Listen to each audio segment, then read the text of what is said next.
Welcome to Design to Move, a weekly functional movement series revealing common movement impairment syndromes, muscle imbalances, and injury cycles and how to correct for them.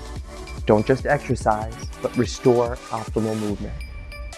Hey guys, welcome back to another episode of Design to Move. My name is Ryan Maxwell. This is Ryan Parr. We're two movement specialists here at Fluid Health and Fitness.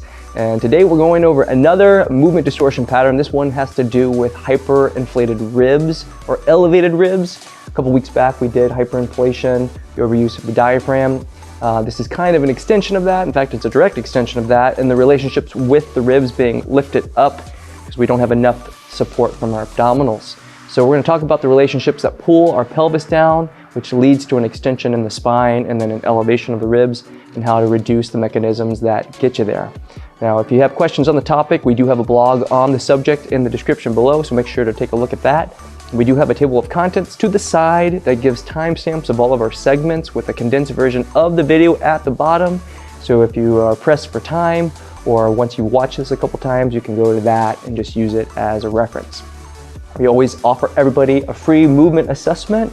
We do these videos as an opportunity to give you some basic guidance, but if you're looking for specific guidance for your body, we'd love to have you tap into the resources we offer through a virtual assessment. And you can do that by reaching us at admin@fluidhealthandfitness.com. So once again, thanks for joining us, and let's get into our topic. So our first segment is mobility and release. Here's where we show you how to reduce the overactive muscles in the body.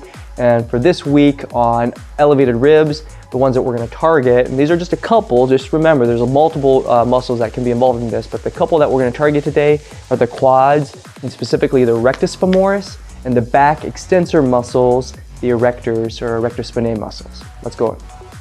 So the first muscle group that we're going to target today is the rectus femoris. This muscle attaches from your pelvis down to your kneecap. It allows you to extend the knee and also lift the hip up. So it's a flexor of the leg. And if it's too tight, because we have a tendency to shift our weight into our hips, we start to use it to help support the body or the pelvis. So a lot of times it gets overused, not to mention it gets a lot of action when we do sporting activities, running, jogging, biking, etc. So it gets tight. So we want to reduce it today. We're going to do a soft tissue drill by using a foam roller. Ryan's going to get into position by laying prone or down on the ground. He's going to position the roller so that it's offset to the side of his body. He's going to have it on the left quad. He's right in the middle of his quad, but you can start closer to the kneecap. And then his opposite leg is going to be out and abducted and flexed up towards the front of his body.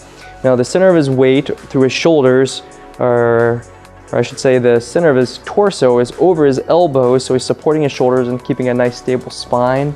He can stick this leg out a little bit further, so he's going to bring it up. That's going to bring that leg into flexion.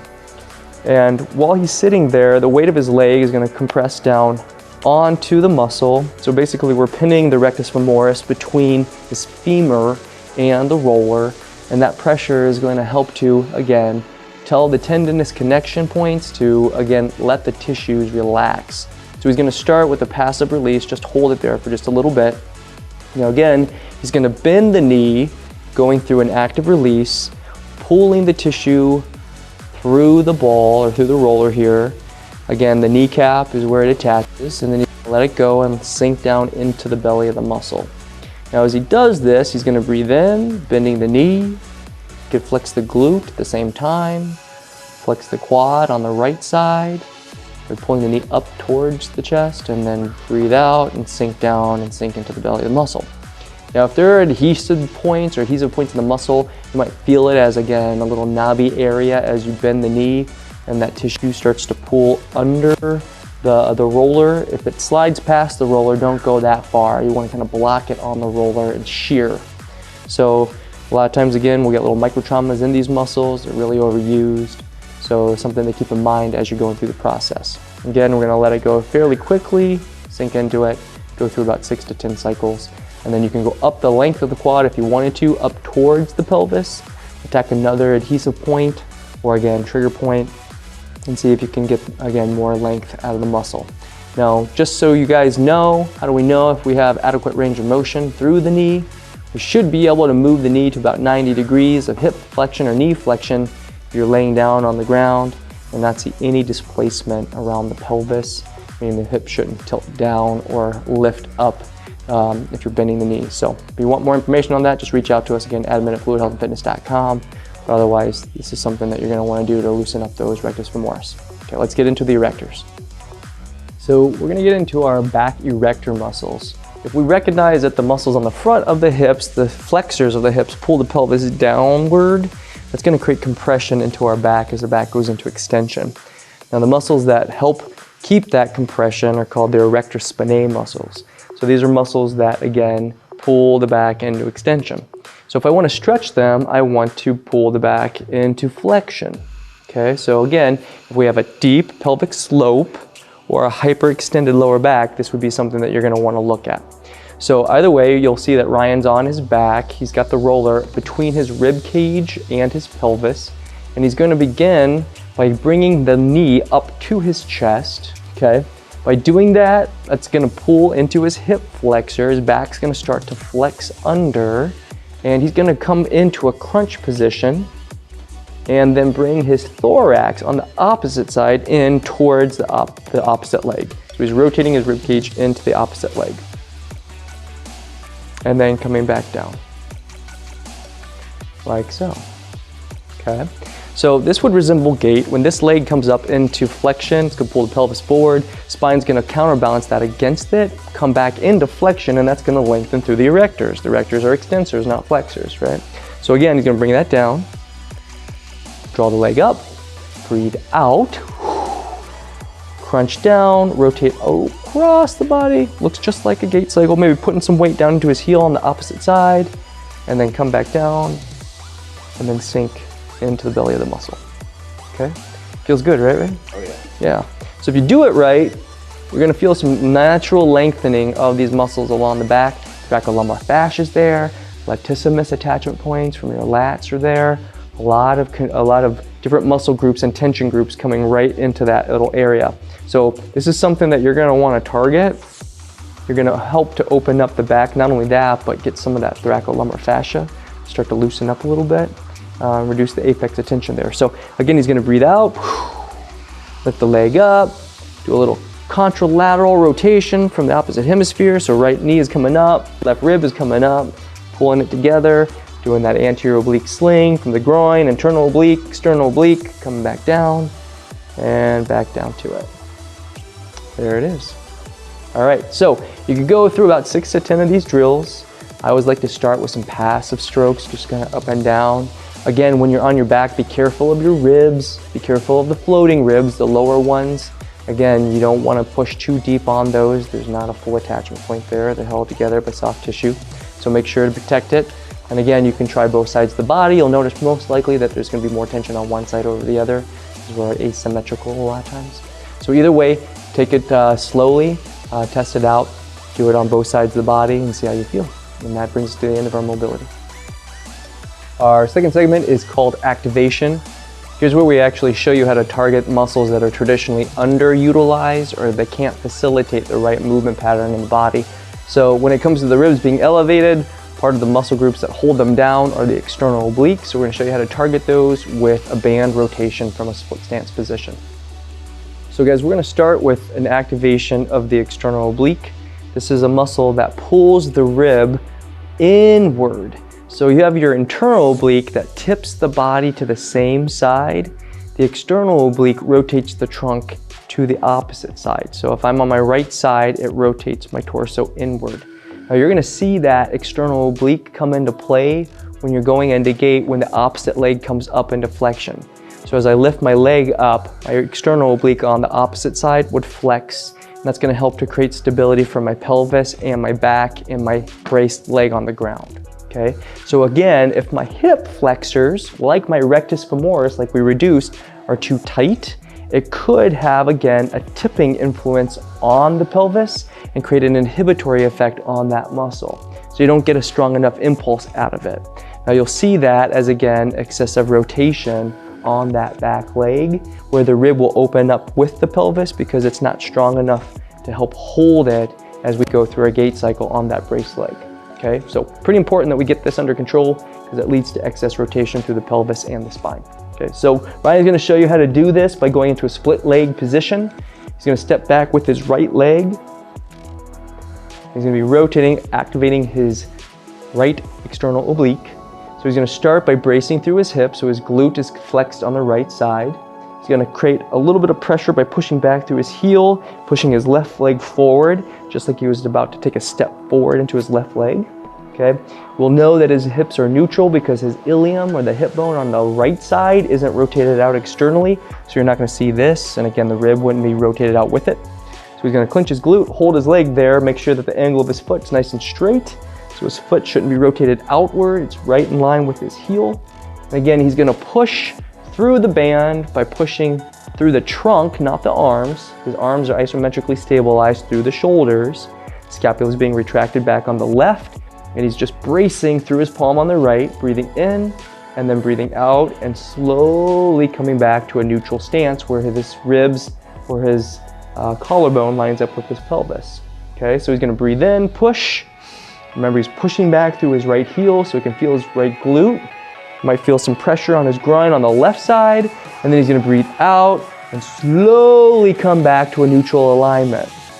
Goal here is to breathe in deeply so that you get that diaphragm on the right side to try to open up that external oblique, but you're gonna co-contract both of those guys and slowly come back down to a count of 6. So we're gonna wanna go through 2 sets of 20 repetitions, 2 count breath in, hold the glute, hold the oblique, breathe out, count of 4 to 6, get all the air out of the lungs, keep breathing, keep breathing, keep breathing, keep breathing. And then that would be the wrap. Okay, so 2 sets, 20 repetitions, give yourself a minute of time in between, and you can do both sides of the body. Make note one more time that if your glute starts to let go, your hip's gonna rotate out, or the foot's gonna rotate out, you're not gonna get as strong of an impulse on that external, and again, it's going to lead to more tension being exerted on the hip flexor that we try to reduce. So hopefully you guys will get it down. If you have questions, again, reach out, admin@fluidhealthfitness.com. Let's get to our integration. Third segment is called integration. Here's where we show you how to take multiple muscle groups and get them to sequence or fire in the right order so that you can move efficiently. And this one has to do with the diaphragm, the abdominals, and the appendage movement around the torso and through the pelvis by doing a 4-point position on the ground with, again, an alternating extension bilaterally. So we're gonna get down on the ground for this one. So for integration, what we're gonna do is get into a 4-point position. This is kind of a quasi-plank. Getting into this inverted position is gonna basically put the weight of your organs into your abdominals, so it's gonna force your abdominals to fire. Now that's an important thing because we wanna, again, support the abdominal pressure while getting some back extension and getting the legs and arms to move around the rib cage and in the pelvis. So this is a way of prepping our body for functional movement when we're upright. So it's like a crawling position. It's just like a baby. We start on our backs. We do this crawling baby thing where we flip over and then go into crawl, and then that prepares us for what? Upright ambulation or gait.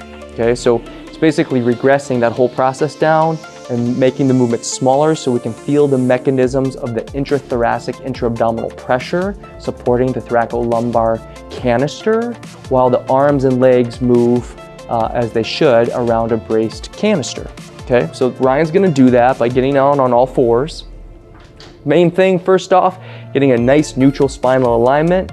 So his head is in a little bit of an extension here. He's got a nice lordotic arch in his cervical, a nice lordotic arch in his lumbar, a nice little rounded arch on his thorax. So again, that's a nice S-curve through the spine. We call that neutral.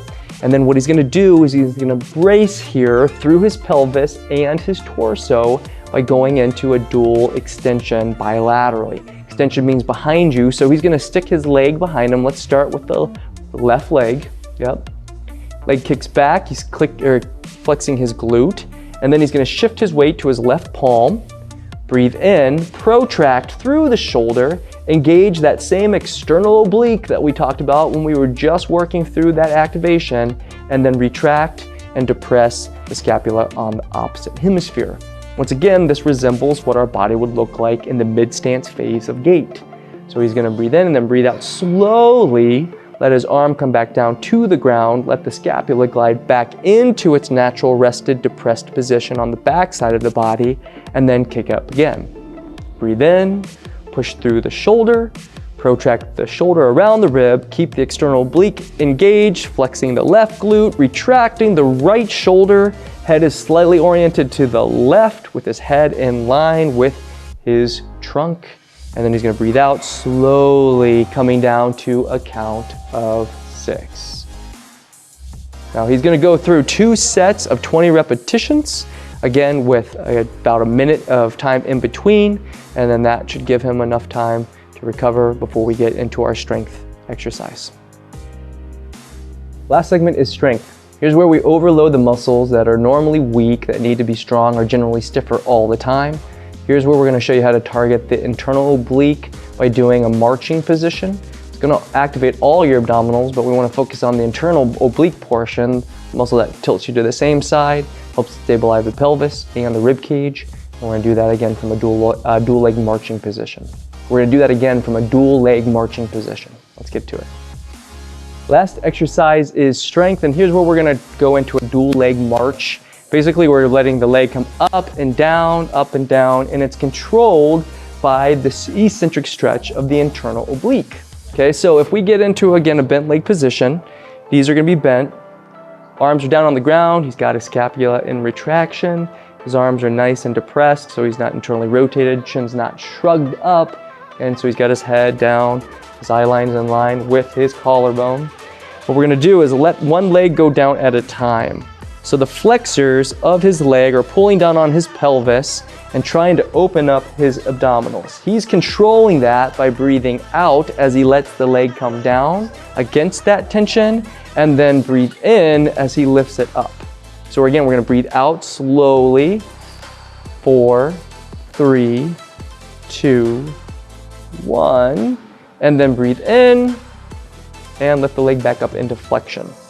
Okay, so by doing this, we're teaching the body how to contain the pressure of the flexors as they exert themselves on the pelvis and spine by engaging the abdominals and holding that abdominal pressure. Now that's important because if they take over, watch what happens to the ribs. They hike up. So a lot of times it's not just about isometrically holding the abs down and flexing the ribs down, it's about being able to control them while they're in action. That's why we want to make sure that we recognize the mechanisms that lead to the dysfunction over time. Really easy for us to do this in isolation when we know what we're talking about, when we don't have any distractions, but what happens when we're upright? So this would look like, let's put one leg down, walking.